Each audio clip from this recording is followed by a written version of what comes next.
7.3 পরে ম্যাথে আমরা আসি। এটার আগের অঙ্কের মতো আমি লেফট হ্যান্ড সাইড তুলে রেখেছি, রাইট হ্যান্ড সাইড উপরে বক্স আকারে। তো এটা তুললাম, তোলার পরে কী করলাম, তেমন কিছুই না, সিম্পল এগুলো মোটামুটি আপনাদের সবার এখন কম বেশি জানা থাকার কথা। সেটা হচ্ছে আমার এই যে ফরম্যাটটা, এটাকে এইভাবে লেখা যায় না। ও যে আপনাদের মনে আছে এ আর বিকে যে আমি সিডিতে কনভার্ট করে দিলাম, তাহলে C+d/2 C-d/2, সেম ওই ফরম্যাটটা ফেলে দিছি। অ্যাকচুয়ালি এটা যদি আপনি মনে রাখতে চান যে আসলে কী ঘটছে বা ডিরেক্ট বলেন, সেটা হচ্ছে আমি বলবো sin C + sin d formula.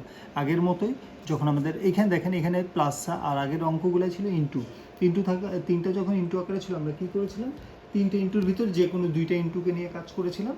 ওই দুটো কাজ করার পর যে রেজাল্ট আসছে আমার ওইটার সাথে তিন নম্বরটা নিয়ে কাজ করেছি, করার পরে আমার সলিউশন চলে আসছে। এখানেও সেম, যে কোনো দুইটাকে নিলাম। এখন নেওয়ার পরে ফর্মুলা কোনটা, এখানে কিন্তু ইন্টু না, এখানে কিন্তু প্লাস। যেহেতু এখানে প্লাস, তাহলে sin C + sin d formula, আর ইন্টু হলে সাইন, ওই সামনে একটা 2 দিয়ে 2 sin A sin b formula করতাম। তো যাই হোক, sin C + sin d formula কি, 2 sin C + d/2 C - d/2। তো সেম ফর্মুলায় ফেললাম, ফর্মুলায় ফেলা। এই চ্যাপ্টারে কি আসলে আর তেমন কিছু বলার নেই, সব কিছু হচ্ছে কি আপনার ফর্মুলা যেহেতু শেখানো হয়েছে, সব ফর্মুলা বেস করে শুধু এগিয়ে যাবেন। আমার হচ্ছে এখানে আমি 5 আর আলফা, একটা আলফা 6টা আলফা হয়, 2 দিয়ে 6 কাটলে 3 আলফা হয়। সেম করে আমি জাস্ট কাটাকাটিগুলো করে দিলাম, করার পরে এইভাবে তুললাম।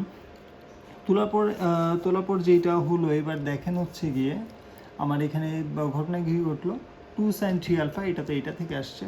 এখানে আমি হচ্ছে গিয়ে এই অংশটার অ্যান্সার লিখতে ভুলে গিয়েছি, এই জন্য উপরে লিখেছি cos 2 আলফা, এটা যা আছে তাই। সেম করে নিচেরটাও লিখলাম। লেখার পর এখন একটা জিনিস খেয়াল করে দেখেন, এখানে আমার হচ্ছে 2 sin 3 আলফা, এখানেও sin 3 আলফা, তার মানে দেখেন তো দুই পাশে sin 3 আলফা আছে, কমন নেওয়া যায়। আবার এখানে cos 3 আলফা cos 3 আলফা, তার মানে এখানে cos 3 আলফা কমন নেওয়া যায়। তো আমি কমন নিলাম, কমন নিলে দেখবেন ব্র্যাকেটে দুটো কাটা চলে যায়, কারণ দুটো সেম থিং আসে।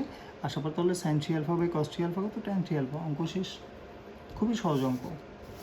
এরপর আমরা যেটা করব সেটা হচ্ছে tan 70 ডিগ্রি ইকুয়াল টু, প্রুভই করতে বলছে tan 70 degree is equal to tan 20 degree plus tan 50 degree. এটা আমাকে প্রুভ করতে বলছে। হ্যাঁ, তাহলে আমি শুরু করি। তো একটা জিনিস খেয়াল করেন, এই যে জায়গাটুকুর ভিতরে আমার এইটা একটু ডিফারেন্ট কিন্তু, কারণ বাকি দুটো আগে কোনো সংখ্যা নেই, এটার আগে একটা নাম্বার, সরি একটা ডিজিট বা একটা অঙ্ক আছে, তাই না, 2। তো আমি করলাম কি, এই দুটোকে এক পাশে নিয়ে গেলাম, নিয়ে এটাকে মনে করে নিলাম রাইট সাইড, বা এই দুটোকে এক পাশে নিলাম, নিয়ে কী করলাম, সেম আগের সিস্টেম। দেখেন আগের অঙ্ক চলে আসছে 7.3 শেষ পর্যায়ে এসে আপনি দেখেন 7.2 এর শুরুর অঙ্ক, একবারে ইনিশিয়াল অঙ্কগুলো 7.2 এর শেষের দিকে এরকম। আমি দুটোকে সাইন কজে কনভার্ট করলাম, কনভার্ট করে এলসিএম করলাম, ফর্মুলায় বসাই দিলাম, বসাই দেওয়ার পরে এরকম আসলে এইখান থেকে বুঝে লাগবে, কারণ এই পর্যন্ত আগেরই সব। আর লাইনগুলো এইভাবে দেওয়া, মানে এই লাইন থেকে এখানে, এখান থেকে এখানে, এখান থেকে আবার এখানে, এখানে, এইভাবে জায়গা না হওয়ার কারণে আমি এইভাবে লিখেছি। তো এইভাবে লিখলাম, লিখার পর এখন দেখেন এইখানে নিচে কিন্তু already Arbor 2 cos A cos B formula ready হয়েই ছিল। তো দ্যাটস আমি আরেকবার বসাই দিলাম, না হলে আমি বসাতাম না, যেহেতু রেডিমেড আছে বসাই দিই। বসাই দেওয়ার পরে আমার যে জিনিসটা হচ্ছে সেটা হলো গিয়ে, আপনি এইখানে একটু খেয়াল করে দেখেন যে আমার উপরে যা ছিল তাই। এখন 70 আর 20 কত, 90 হয়, আর cos 90 ভ্যালু হচ্ছে 0, তার মানে এটা বাদ হয়ে যাবে। দেখেন আমি নিচে ছোট্ট করে 0 লিখেছি, তার মানে এই অংশটা বাদ। তার মানে কি থাকে, 2 sin 50 by cos 50, sin 50 by cos 50, sin by cos মানে কত, 10, আর 2 এর জন্য 2 tan 50, এই যে আমার 2 tan 50 মিলে গেল। ঠিক আছে, অঙ্কগুলো খুবই সহজ। এরপর আসেন আরেকটা ম্যাথ করি আমরা, 7.3 থেকে আরও দুইটা ম্যাথ আমরা করব। এই যে ম্যাথটা দেওয়া আছে এখানে, এটা হচ্ছে আমার লেফট সাইড, আর এইটা হচ্ছে রাইট হ্যান্ড সাইড, এই বড়টা হচ্ছে আমার রাইট হ্যান্ড সাইড। তো যাই হোক, এই অঙ্কটাও সহজ।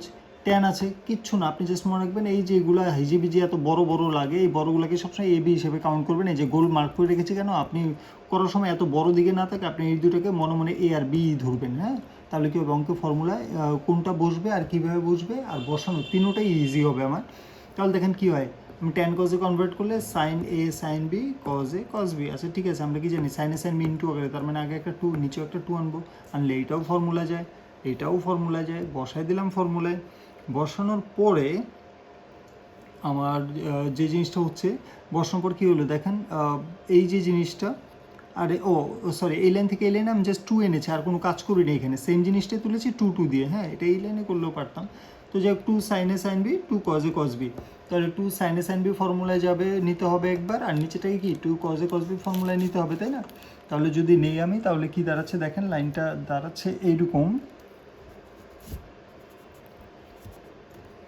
এরকম যে এই যে cos A minus B minus cos A plus B cos A minus B plus cos A plus B এরকম দাঁড়াচ্ছে। তো আপনি এটাকে এলসিএম করেন, এলসিএম করলে কী হয় দেখেন, এটা যদি একটা এলসিএম বা লসাগু যদি আমি বলি, দেখেন নিচে তো দুইটা সেম, দুই সেম না, তাহলে আমরা কি উপরটা থেকে নিচেটা খালি সাবট্রাক্ট বা বিয়োগ করলে হয়, তাহলে -45 -45 +45 কাটা চলে যায়, আর মাইনাসটা প্লাস হয়ে যায়, থিটা থিটা মিলে কি 2 থিটা, উপরে 2 থিটা নিচে 2, তাহলে 2 কাটলে কি শুধু থিটা, এই দেখেন কস থিটা লিখে দিয়েছি, মানে আমি ডিরেক্ট করে দিয়েছি। এলসিএমটা আপনি নিজে করে নিলে দেখবেন সব এরকমই হয়। হ্যাঁ, করার পর আমি জাস্ট কী করলাম, এই 45 ডিগ্রি ভ্যালুগুলো বসাই দিলাম, বসাই দিয়ে আরেকবার এলসিএম করলাম, করে এই যে এলসিএম করলাম, করে উল্টায় দেন, উল্টায় দিলে কাটাকাটি গেলে আপনার অ্যান্সার চলে আসবে। এটা একটু নিজে ট্রাই করেন, না পারলে অবশ্যই আমাকে জানান, যাহলে আমি আরও ডিটেলস করে দেবো। এটা আমি একটু শর্টকাটে করেছি, কারণ হচ্ছে সবই এলসিএম, তো আমি ধরে নিয়েছি আপনারা এখন মোটামুটি এলসিএমে আর তেমন কোনো প্রবলেম নাই, এই জন্য আমি একটু শর্টকাটে গিয়েছি এটা, না তো এই অঙ্কটা করতে 2 পেজই লাগে সাধারণত।